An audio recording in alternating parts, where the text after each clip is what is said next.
Ciao ragazzi, oggi vi mostrerò come abilitare il vero display LTPO a 120 Hz sullo Xiaomi 17 Ultra.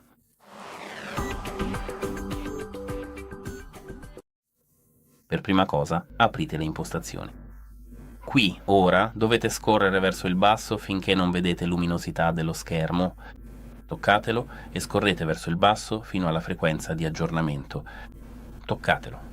E ora, come potete vedere, dovete avere selezionato personalizzato perché l'opzione predefinita si basa sugli scenari. Dovete selezionare frequenza di aggiornamento personalizzata e 120.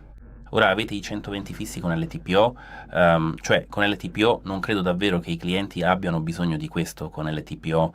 Assicuratevi che LTPO sia abilitato, selezionate predefinito e basta. Spero che vi sia stato utile e arrivederci.